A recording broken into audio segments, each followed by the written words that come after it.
Hello everyone. कैसे हो आप सब लोग। तो आज का हमारा टॉपिक है ह्यूमन रिप्रोडक्शन। इस पर हम कुछ इंपॉर्टेंट एमसीक्यू डिस्कस करने वाले हैं। मैंने ऐसे एमसीक्यूज उठाए जो कि आपके नेट के एग्जाम में आ चुके हैं और लगभग इस साल भी 90 to 95% चांसेस है कि आ सकते हैं। तो आप एक अच्छे से एमसीक्यू देखिए, उनकी प्रैक्टिस करिए और याद रखिए, ठीक है।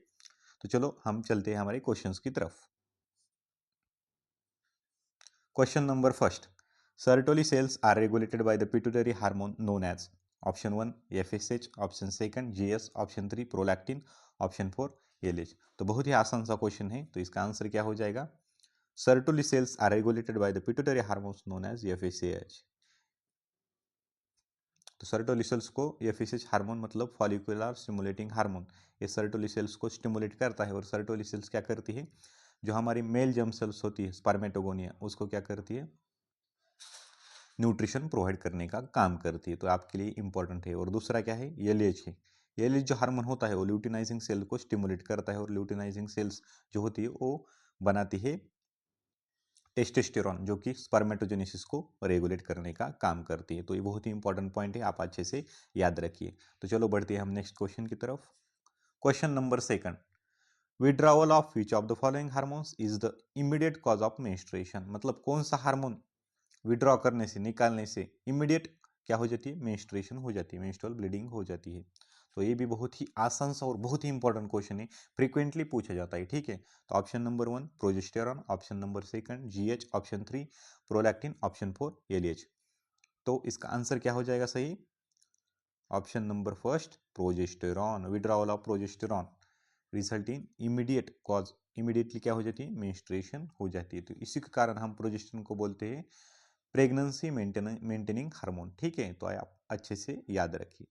Question number 3। In the given diagram identify A B C and D respectively, choose correct option 1 2 3 4। तो आपको इसमें से करेक्ट लेबलिंग कौन सी इवेंट कहाँ पर होती है आपको यहाँ पर अच्छे से लेबल करना है, ठीक है। तो यहाँ पर देखिए, ये फीमेल रिप्रोडक्टिव सिस्टम के डायग्राम है।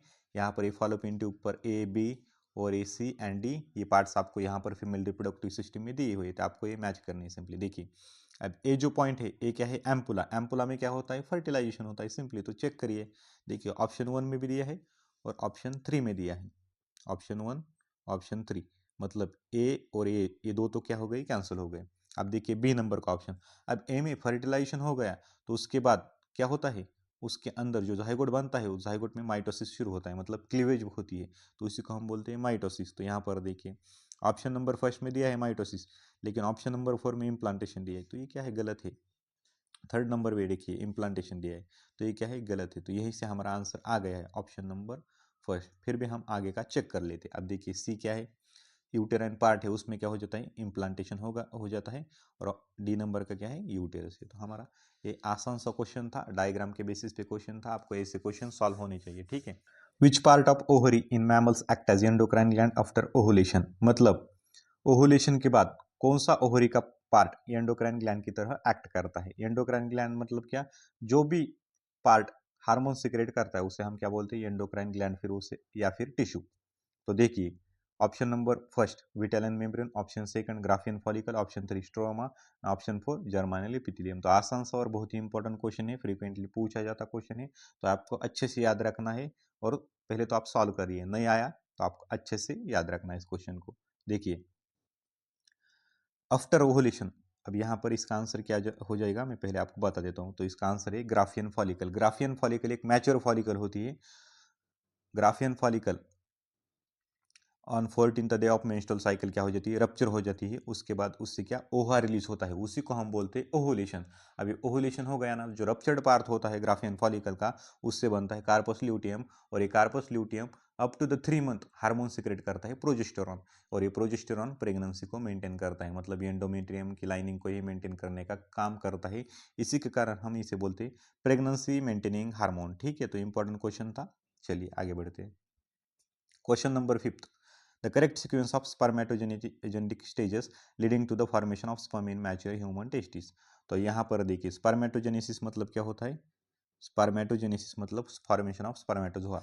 तो स्पर्मेटोजोआ के फॉर्मेशन में कौन से स्टेजेस होते हैं, ये आपको करंट सीक्वेंस में अरेंज करनी है। तो चलिए देखिए one by one option. First option spermatogonia, spermatid, spermatocyte, sperm. Option second spermatocyte, spermatogonia, spermatid, sperm. Option third spermatogonia, spermatocyte, spermatid, sperm. Option three spermatid, spermatocyte, spermatogonia and sperm.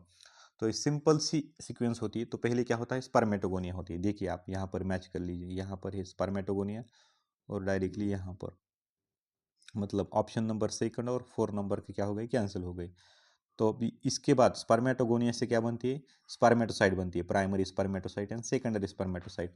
और उस secondary spermatocyte से फिर बनती है, क्या बनती है, यहाँ पर देखिए डायरेक्टली स्पर्मेटिड डी, यहीं पर है स्पर्मेटोसाइट। तो हमारा यही से आंसर आ गया है। फिर भी हम आगे चेक कर लेते हैं। स्पर्मेटोगोनिया से बनती है स्पर्मेटोसाइट, स्पर्मेटोसाइट से बनती है स्पर्मेटिड, और स्पर्मेटिड से फिर स्पर्म बन जाती है, उसी को हम बोलते हैं स्पर्मियोजेनेसिस। ठीक है, तो ऑप्शन नंबर 3 हमारा सही हो जाएगा। Question number 6. Part of fallopian tube closest to the ovary is option 1 ampulla, option 2 isthmus, option 3 infundibulum, option 4 cervix। तो आसान सा क्वेश्चन है, ओवरी के क्लोज कौन सा पार्ट रहता है fallopian ट्यूब का, तो इसका आंसर क्या बन जाएगा, इस्थमस, सॉरी इन्फंडिबुलम। इन्फंडिबुलम सबसे क्लोज पार्ट होता है। ठीक है, अब इसके बाद option question number 7। The signals for parturition originate from. पहले तो पार्चुरेशन आपको पता होना चाहिए। पार्चुरेशन मतलब क्या होता है, डिलीवरी या फिर चाइल्ड बर्थ जिसे हम बोलते हैं।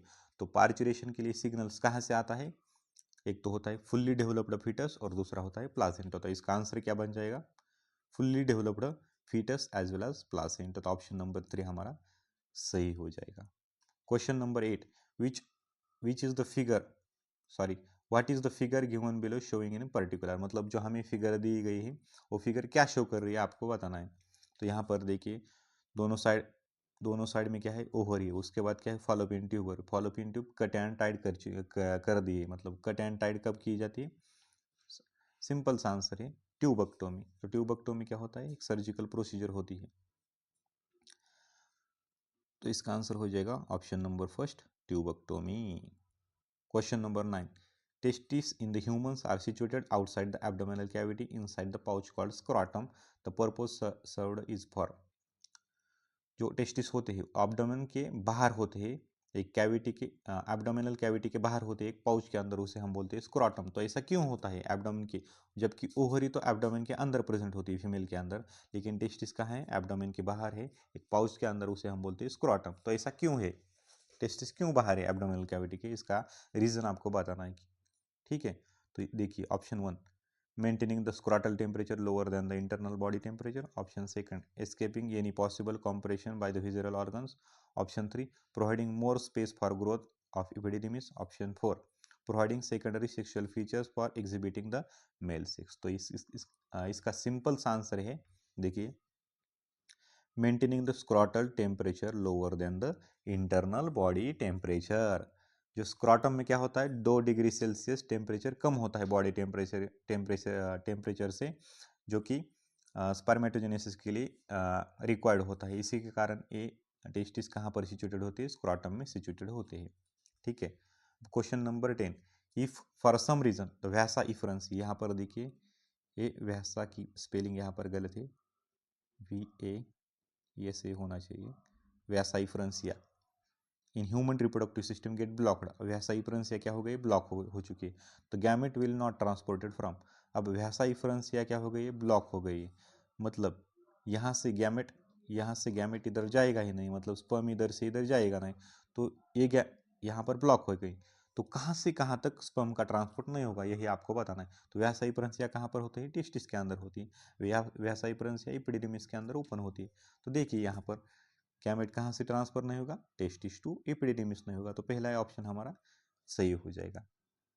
ठीक है, क्वेश्चन नंबर 11, ये आपके लिए क्वेश्चन है, इसका आंसर आपको कमेंट सेक्शन में बताना है। What is the function of the acrosome in the sperm cell. Option 1 it provides energy for sperm motility.